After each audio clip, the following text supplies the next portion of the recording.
Чемпиондар лигасы және оны жеңіп алған 21 клуб бір-бірімен бақталасып өз араларынан ең үздікті анықтайтын болады. Бұл ойдан шығарылған карта және біз бұнда Чемпиондар лигасының иегерлерін орналастыратын боламыз. Бірақ өкінішке орай бір қателік орын алып, Бенфика клубының орнына Спортинг клубы қойылды. Алайда бұл видеоға кедергі болмайды деген ойдамын. Ендеше көп созбай-ақ қояйық, бәрін видео барысында түсінетін боласыздар. Ендеше видеоға кеттік. Қазір біз алғашқы клубты анықтайтын боламыз және ол бізде германиялық Гамбург клубы. Картада Гамбург клубы осы жерде орналасқан және қай клубқа қарсы ойын өткізетінін анықтайтын боламыз және бұл бізде Нидерландық Фейнорд клубы. Ойынның алғашқы қызықты мүмкіндігі небәрі 20 минутта орын алды. Ойыншы пенальтиді орындап бағанаға тигізген болатын, бірақ екінші соққыда мүлт кетпей голға айналдыра, осылай фейнордлықтар алға шықты. Міне қазір бейне қайталау сәті. 58-ші минутта қорғаушылардың қателігінен тағы екінші гол кірген болатын. Тимбер атты ойыншы соққы жасап, осылайша есепті 0-2-ге жеткізді және одан кейін қызықты мүмкіндіктер болмай, ойын осылайша 2-0 есебімен аяқталды. Нидерландық ұжым Гамбург клубын жеңе отыра осындай аймаққа ие болды және біз қазір келесі клубты анықтайтын боламыз. Қазір біз екінші клубты анықтайтын боламыз және бізде бұл клуб англиялық Астон Вилла клубы.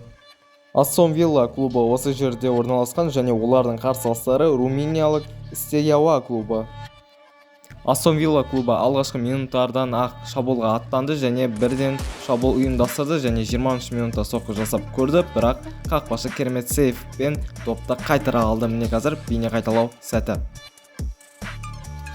Араға небәрі 3 минут салып, Астон Вилла клубы тағы да шабуылға шықты және керемет мүмкіндік туды, бірақ тағы да қақпашы құтқара алды. Міне осылайша шеткі бұрышқа теуіп көрді, бірақ оны қақпашы дөп таба алды және голдан сақтады. Бірінші тайм аяқталар сәтте Астон Вилла клубы керемет шабуыл ұйымдастырып ғаламат гол соқты. Міне көріп тұрғандарыңыздай керемет пас көтеріп берді ойыншыға және ойыншы керемет соққы жасап, осылайша гол авторы атанып отыр және бірінші тайм 0-1 есебімен аяқталды. Астон Вилла клубы одан сайын екінші таймда шабуылдарын үдеткен болатын және соның арқасында 60-шы минутта есепте еселеді. Қазір міне осылайша бос кеңістікте сол қапталға тепті, оны қақпашы қайтара алмады. Осылайша есеп 2-0-ге жетті. 80-ші минутта Стеяуа клубы жеңістен үмітін үзгеннен кейін қорғаушылар қателік жібере бастады. Соның арқасында үшінші голды да жіберіп алды. Осылайша мына шабуылшы оңайлықпен қақпашының бойынан асырып голды соғып есепті 0-3-ге жеткізді. Румыниялық клуб бұл жарыста өз жорығын аяқтаса, Астон Вилла клубы осындай аймаққа ие болды. Келесі бізде ойынға түсетін клуб ол англиялық Ноттингем Форест клубы. Тағы да англиялық ұжым өнер көрсетеді. Ноттингем Форест клубы осы жерде орналасқан және қазір қай клубқа қарсы ойнайды және португалиялық Порту клубына. 16-шы минутта Порту клубы алғаш болып шабуыл ұйымдастырған болатын және сол шабуылдарын сәтті пайдалана отыра осылайша есепте алға шықты. Міне бейне қайталау сәті. Порту клубы голдан кейін қорғанысқа жатып алған болатын, бірақ ол Ноттингем Форест ойыншыларына еш мәселе болмай осылайша есепті теңестірген болатын. Міне керемет голды соғып отыр. Осылайша енді есеп 1-1. Осылайша ойын экстра таймға дейін созылған болатын және 117-ші минутта Порту клубына гол соғуға өте керемет мүмкіндік болған болатын, бірақ өкінішке орай доп штангыға тиген болатын. Міне қазір бейне қайталау сәті сәл ғана қалған. Осылайша ойын пенальти сериясына дейін созылды. Алғашқы соққы жасалды, бірақ қақпашы оны қайтара алды. Портулықтарға керемет мүмкіндік, бірақ оны да қақпашы қайтара алды. Есеп әлі де 0-0 және соққы есеп 1-0. Қазір қызылдықтар алды. Енді Порту клубы соққы жасайды және соққы оны қақпашы қайтара алды. Әзірге Ноттингем Форест клубы алды және соққы есеп 2-0. Енді Порту клубы барынша гол соғуға тырысу қажет және соққы оны да қақпашы қайтара алды. Енді қазір Ноттингем Форесттің бір ойыншысы гол соқса жеңіске жетіп кетеді. Қазір көретін боламыз, гол соға алама және соққы жасалынды және есеп 3-0. Осылайша Ноттингем Форест клубы келесі кезеңге өтіп, ал Порту клубы осылайша жорығын аяқтады. Осылайша Ноттингем Форест клубының шекарасы осындай аймаққа дейін ұлғайды. Кезекті клубты анықтайтын боламыз, және ол клуб бізде Нидерландық PSV клубы. PSV клубы осы бір жерде орналасқан, және олардың қарсыластары сербиялық Crvena Zvezda клубы, бірақ өкінішке орай ол клуб FIFA-да жоқ, сондықтан да оның территориясын өзіне алатын болады. Келесі клубты анықтаймыз, және ол бізде итальяндық Интер клубы. Интер клубы осы жерде орналасқан, және олардың қарсыластарын анықтайтын боламыз, және ол бізде Aston Villa клубы. Бұл ойын өте қызықсыз болып, 120 минут бойы ешқандай гол соғылмай пенальти сериясына дейін жалғасқан болатын, және Интер клубы алғаш болып соққы жасады және есепті ашып 1-0 есебін тіркеді, және қазір Aston Villалықтар соққы жасады және есепті теңестіре алды. Қазір бізде Мартинес соққы жасайды және соққы жасады, өте керемет. Әзірге интерліктер алда. Қазір Aston Villалықтардың соққысын көретін боламыз, және соққы 2-2 есеп қазір. Барлық ойыншылар голды соғуда. Барелла соққы, бірақ оны қақпашы керемет қылып қайтара алды. Енді Aston Villалықтар соққы жасайды, және қазір Aston Villa клубы алға шықты. Енді қазір бұл ойыншыға қателеспеу қажет, және қателесті. Қазір егер Aston Villa клубы осы голды соқса, жеңіске жетеді, және ой қателік жасады. Әзірге Интер клубына мүмкіндік бар. Қазір бірге көретін боламыз. Голды соға алама. Қазір және соққы жасалынды. Голды соға алды. Енді Aston Villa клубы бір голды ғана соқса, жеңіске жететін болады. Бар үміт Сомерге артылып отыр қазір. Ал енді қазір соққы жасалынды және гол. Осылайша Aston Villa клубы жеңіске жеткен болатын, және Интер клубын бұл жарыстан ұшырып жіберді.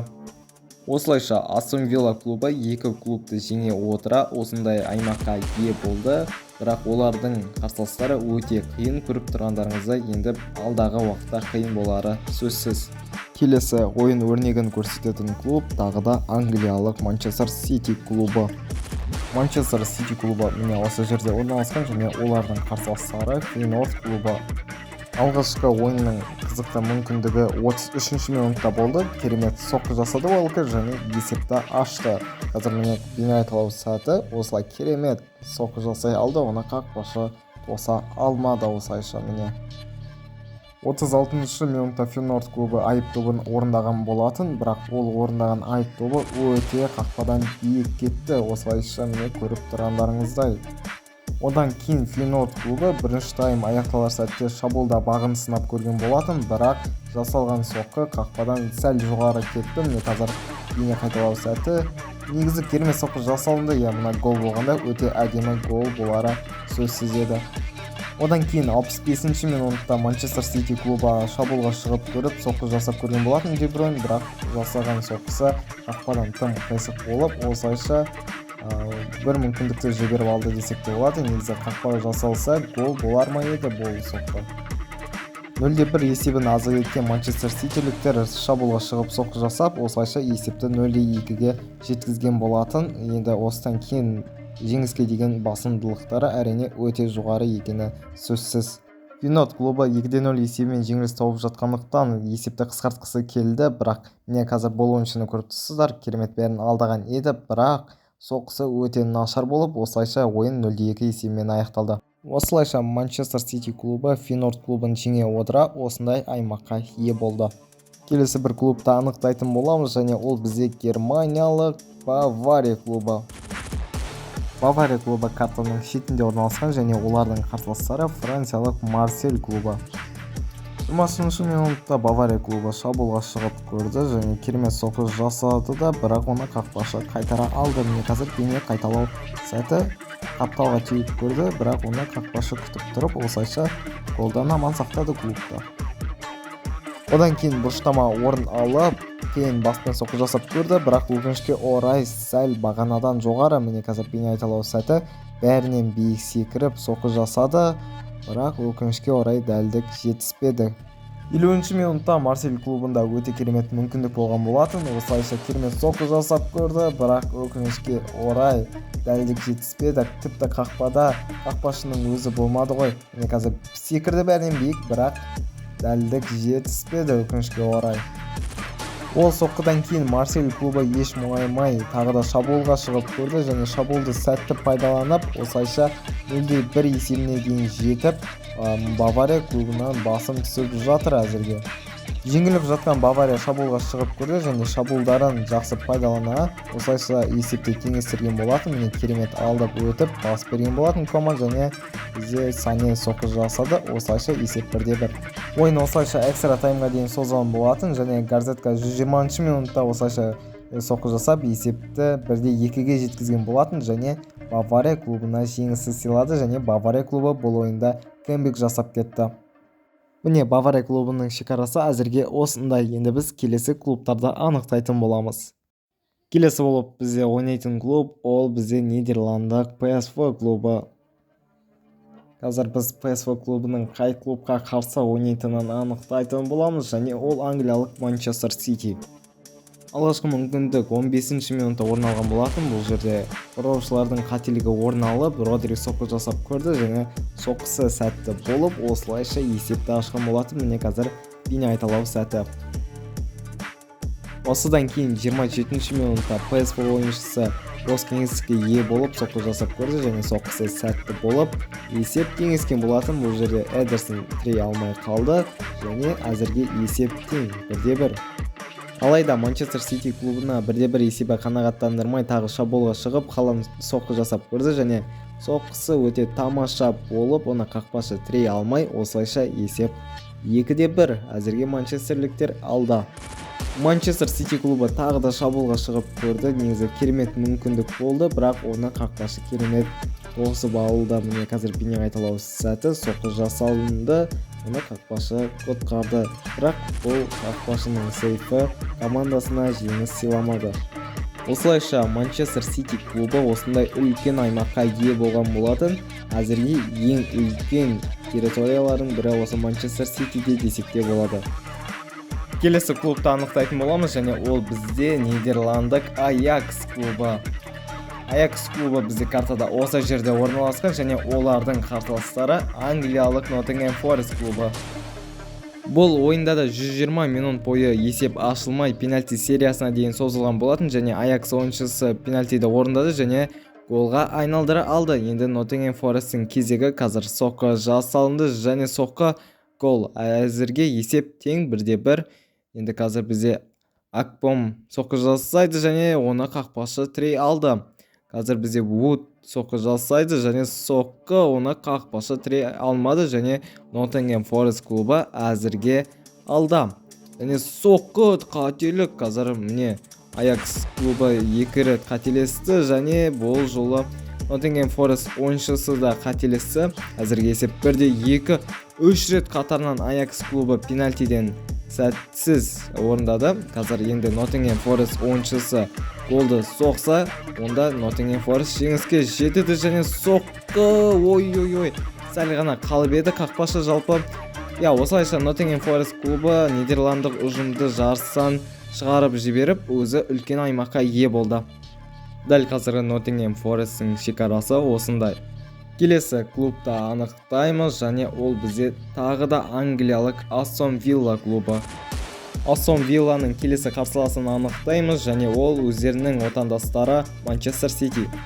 Ойында алғашқы соққы 8-ші минутта орын алды. Бернардо Силва соққы жасап көрді, бірақ қақпадан қиысық болды. Міне қазір бейне айталау сәті барынша қақпаға тепкісі келді, бірақ өкінішке орай қиысық болды.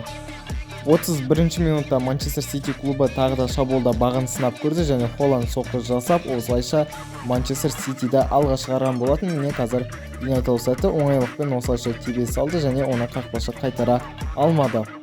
Манчестер Сити клубына 0-1 есебі азық етіп тағы да шабуылға шығып көрді және шабуылды сәтті пайдаланып есепті 0-2-ге жеткізді. Соққыны жасаған Бернардо Силва. Міне қазір бейне айталау сәті осылайша тағы да оңайлықпен гол соғып кетті. 83-ші минутта Манчестер Сити клубы тағы да шабуылға шығып көрді, бірақ та Мартинес керемет сейв жасады. Міне бейне айталау сәті осылайша Холланд соққы жасады, ал Мартинес болса соққыны голдан аман сақтады. Манчестер Сити клубы одан сайын шабуылын арттырып тағы да соққы жасап көрген болатын және 3-ші рет оңайлықпен гол соғып кетті. Бұл голдың да авторы бізде Оланд міне қазір көріп отқандарыңыздай осылайша жай түртке салды және гол авторы атанды. Осылайша Манчестер Сити картадағы ең үлкен аймаққа ие командаға айналды. Келесі шабуылдайтын команданы анықтаймыз және бұл бізде португалиялық Спортинг клубы. Спортинг клубы осы жерде орналасқан және олардың қарсыластары англиялық Манчестер Юнайтед клубы. Спортинг клубы 5-ші минуттан шабуылға шығып, бірден соққы жасап көрген болатын және соққылары сәтті болып алға шықты. Қазір міне бейнеайталауды көретін боламыз. Осылайша осы жерден соққы жасаған болатын, оны онана қайтара алмады. Міне қазір осылай соққы және гол. Спортинг клубы тағы да 24-ші минутта шабуылға шығып көрді және тағы да соққы жасап көрді, бірақ бұл жолы онана құтқара алды голдан. Қазір міне осылай керемет мүмкіндік еді негізі сәл тоқтатып тепкенде, бірақ өкінішке орай соққыны голға айналдыра алмады. Міне соққы және онананың сейфі. Спортинг клубы тағы да шабуылға шығып көрген болатын және бұл жолы шабуылы сәтті болып есепті 0-2-ге жеткізе алды. Бұл жолы онана құтқара алмады. Міне оңайлықпен соққы жасай салды бұрышқа және гол кірді. Қазір міне осы бейнеайталау сәті. Одан кейін Манчестер Юнайтед клубы 2-0 есебімен жеңіліс тауып жатқандықтан соққы жасап көрді және ол соққылар өте тамаша болып қақпаға енген болатын. Ол соққының авторы Гарначо міне әзірге осы турнирдағы ең үздік гол десек те болады. Міне керемет гол соқты. Екінші тайм бастала салысымен Спортинг клубы бірден шабуылға шықты және тағы да осылайша оңайлықпен гол соғып есепті 3-1-ге жеткізді. Бұл жерде қорғаушылардың қателігі, онана бұл жерде еш мүмкіндіксіз қалды өзі және есеп 3-1. Манчестер Юнайтед клубы есепті қысқартқысы келіп тағы да шабуылға шығып көрді, бірақ та өкінішке орай шабуылдары әрі қарай сәтсіз болып, осылайша ойын 3-1 есебімен аяқталып, Спортинг клубы жеңіске жеткен болатын. Спортинг клубы Манчестер Юнайтедті жеңе отыра, осылайша едәуір үлкен аймаққа ие болды. Келесі клубты анықтаймыз және ол бізде тағы да англиялық клуб Ливерпуль клубы. Ливерпульдің қарсыластары бізде германиялық Боруссия клубы. 13-ші минутта Ливерпуль клубы шабуылға шығып көрді және Мохамед Салах осы жерден соққы жасап есепті ашқан болатын. Қазір бейнеайталау сәтінен қалай соққы жасағанын көреміз. Міне осылайша соққы жасады және өз клубын алға шығара алды, ал қақпашы болса өкінішке орай тірей алмады. 24-ші минутта Боруссия клубы пенальти орындаған болатын және пенальтиді сәтті орындап осылайша есепті теңестіре алды. Міне қазір бейнеайталау сәті Кен соққы жасады, ал Алиссон болса топты қайтара алмады. 40-ші минутта Боруссия клубы тағы да шабуылға шығып көрді және соққы жасады. Бұл жолы бізде Алиссон қайтара алды. Міне қазір бейнеайталау сәті осы жерден соққы жасап көрді, ал оны Алиссон аяғымен тосты. 70-ші минутта Ливерпуль клубы қапталдан шабуыл жасап, осылайша Мохамед Салах қорғаушыдан биік секіріп, қақпаға соққы жасап көрді және соққысы сәтті болып, осылайша өз командасын алға шығарған болатын. Міне бейнеайталау сәті. Осылайша Ливерпуль клубы тағы да шабуылға шығып көрді, бірақ бұл жолы шабуылдары сәтсіз болды және одан кейін ешқандай мүмкіндік болмай, ойын осы есеппен аяқталды. Әзірге Ливерпуль клубының шекарасы осындай, ал біз келесі клубты анықтайтын боламыз. Кезекті клуб және ол клуб бізде испаниялық Барселона клубы. 8-ші минутта Ливерпуль клубы шабуылға шығып көрді, Гакпо соққы жасады және бірақ соққы сәтсіз болып қиыс болды. Қазір міне бейнеайталау сәті. Осылайша Араухоны керемет қылып алдағанымен де соққысы өкінішке орай сәтсіздеу болды. Одан кейін 17-ші минутта Барселона клубы шабуылға шығып көрді, Гондоган соққы жасады, бірақ соққысы өте қиыс және тым биік кетті. Міне қазір көргендеріңіздей. Ойын аяқталар сәтте 82-ші минутта Гондоган тағы да соққы жасап көрді, керемет мүмкіндік еді, бірақ бұл жолы да соққы қиыс кетті. Міне осылайша соққы жасалды, бірақ қақпаға емес. 86-ші минутта Ливерпуль клубы тағы да шабуылға шығып көрді және соққы жасады, бірақ соққы қақпаға емес қиыс кетті, сәл дәлдік жетіспеді. Осылайша міне көріп тұрғандарыңыздай, Араухо бұл жерде допты тіреп үлгермеді, ал бірақ та соққы қиыс кетті. Барселона клубы осылайша ойын аяқталар сәтте шабуыл ұйымдастырып есепті ашқан болатын. Де Йонг атты ойыншы міне қазір бейнеайталау сәті. Қақпашы тірегенмен де екінші соққыны қайтара алмады. Осылайша Барселона келесі кезеңге өтті. Әзірге Барселонаның территориясы осындай, айтарлықтай үлкен десек те болады. Енді келесі клубты анықтайық. Келесі клубты анықтаймыз, және ол бізде итальяндық Милан клубы. Миланның жалғыз ғана көршісі бар, олар Ноттингем Форест, сондықтан да Ноттингем Форестке қарсы ойнайтын болады.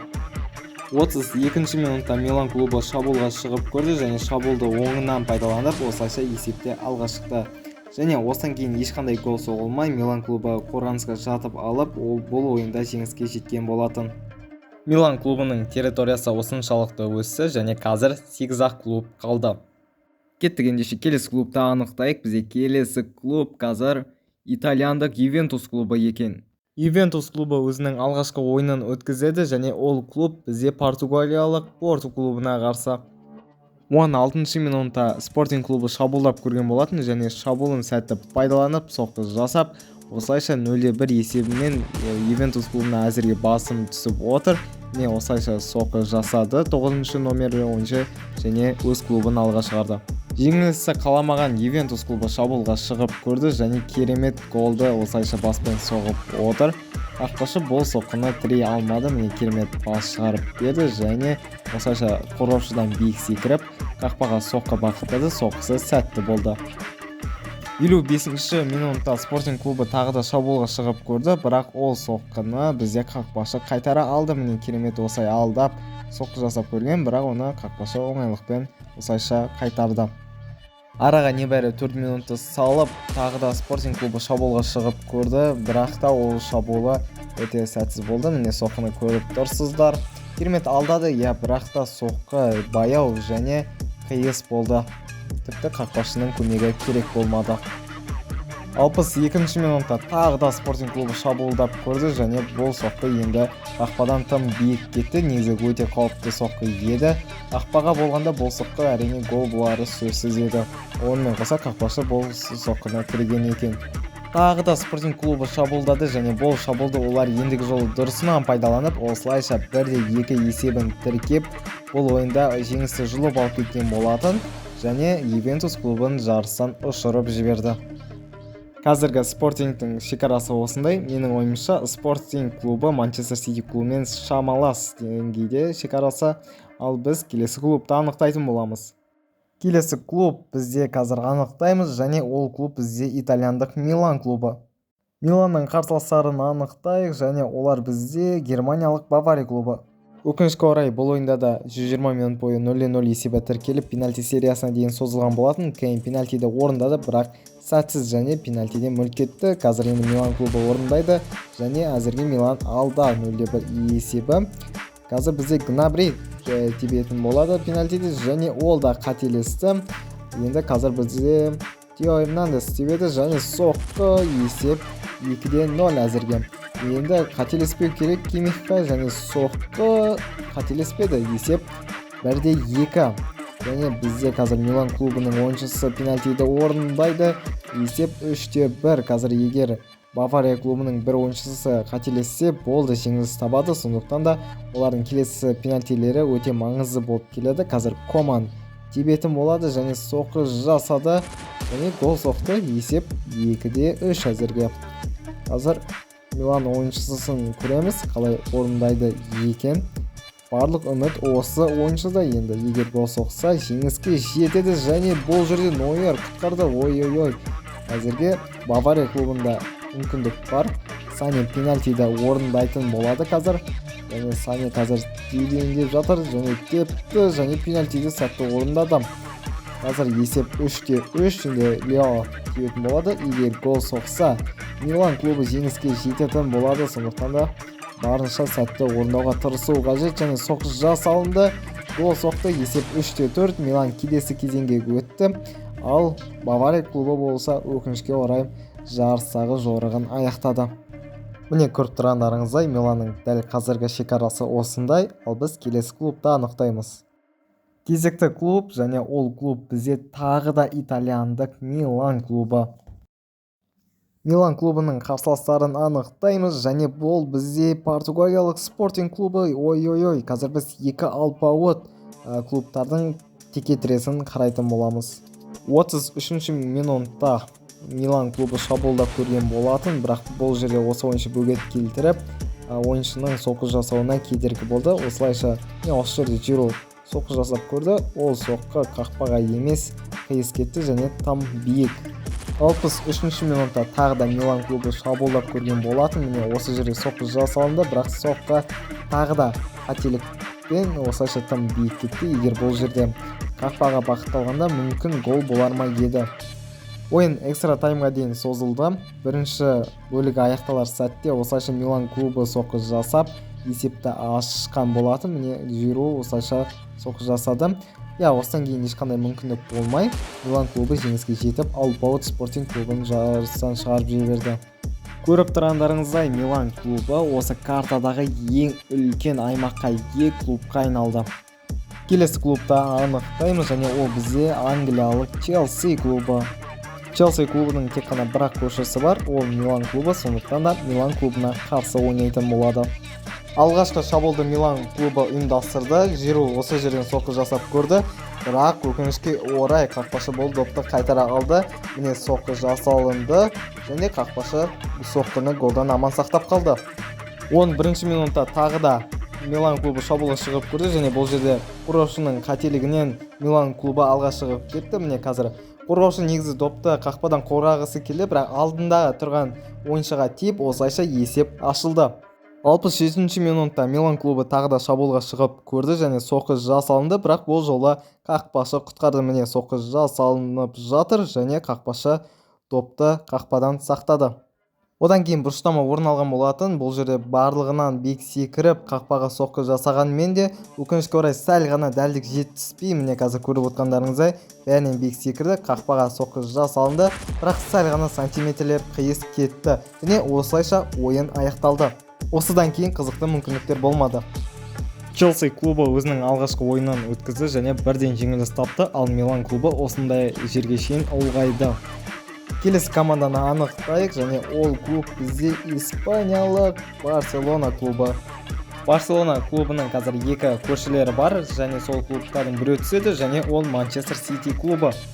Барселона клубы 8 минутта шабуылға шығып көрген болатын және осы жерде Феликс соққы жасап көрді, бірақ өкінішке орай ол жерде Эдерсон соққыны қайтара алды. Міне керемет тіреді, кәдімгідей созылып және голды сақтап қалды. Міне қазір бейне айтылар сәті тағы бір. Міне ой-ой-ой, неткен керемет сейф болды. Тағы да Барселона клубы 41 минутта шабуыл жасап көрді және бұл жерде Де Йонг соққы жасады, бірақ ол соққыны Эдерсон оңайлықпен тосып ала салды. Міне жай ғана соққы жасалды және аяғымен түрте салды. Одан кейін 65 минутта Манчестер Сити клубы шабуылдап көрді. Де Бройн керемет мүмкіндікті мүлт жіберді. Қазір міне көріп тұрғандарыңыздай қақпашымен бірге-бір келді, бірақ соққысы қақпадан тым биік кетті. Ойын экстра таймға дейін созылды және 113 минутта Фоден соққы жасап көрді және гол соғып кетті. Есеп әзірге 1-0. Қазір 120 минутқа шейін ойынды тамашалайтын боламыз. Осы жерде соққы жасалынды, керемет голды соқты. Барса клубы ойын аяқталуына 2 минут қалғанда шабуылды ұйымдастырып голды соғып кеткен болатын және бұл жерде Балдес соққы жасады және оны өкінішке орай қорғаушы тірей алмады. Осылайша есеп 1-1. Қазір біз сіздермен бірге пенальти сериясын көретін боламыз және қазір бірінші болып Барселона клубы орындайды және соққы жасалынды. Эдерсон қайтарды бұл соққыны, енді Халанд орындайтын болады соққы және оны да Тер Штеген қайтара алды. Қазір Ферран Торрес және соққы гол.